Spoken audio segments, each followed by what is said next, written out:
Within the National Forest are scattered private properties. This one belongs to a remarkable woman. Since her husband died in 1974, Frances Wisner has lived here alone. Her property is a small but picturesque ranch on a sloping bench above the river. Her contact with the outside world is an airplane which lands every week in summer, every 2 weeks in winter. The pilot has a government contract to deliver mail and supplies to the isolated residents of the Salmon Canyon. If grounded by storms, he may arrive many days late. But Frances Wisner is used to delay. Before the air service began, she once got Christmas gifts in August.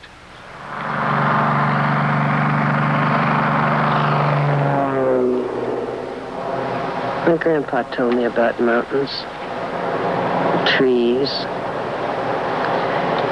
and when I figured I was reached maturity, I started looking for a mountain. I come out to Idaho and came horseback, first day of September 1940. And up here above the barn, the way the timber is, you don't see the ranch coming from Chamberlain until you're just above the barn, and then it's all opened out in Jim's place, too. And I stopped my horse, and I looked. To me, it's the most beautiful place in the world. I said, well, I don't know how you're going to do it, Frances, but you are going to drive a nail in the wall of that house and hang your toothbrush on it. And you're through traveling. Well, I didn't drive the nail. I put a toothbrush and toothpaste in a water glass in the dish cupboard. And it took me 2 years before all at once the guy that owned the place decided he'd better marry her if he's ever going to have anything to say about running the ranch again. And I'm still here. Frances Wisner is twice widowed. She's lived on the Salmon River since 1940 and plans to stay here the rest of her life. She has a garden, an orchard, and a raspberry patch. She carries drinking water from an irrigation channel and cooks on a wood-burning stove.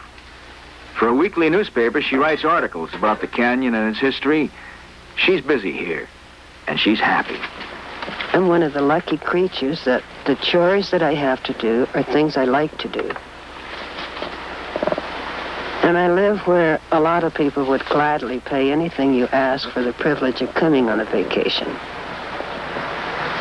And that I don't sweep my floors for 4 or 5 days, okay, I'm on vacation. I'm not working now. But I'm right here. Does that tell you why I live here?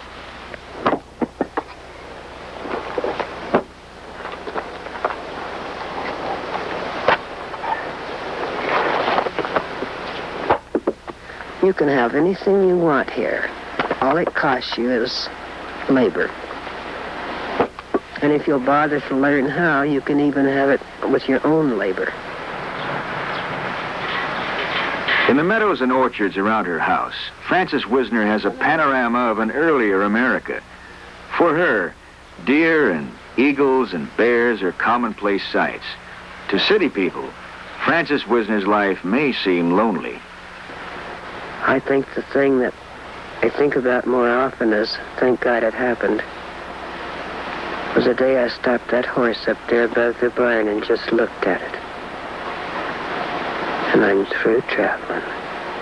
I don't give a damn if I never go nowhere again. This is it. There's nothing you can possess that you could hold in your hand that compares with just, I'm home.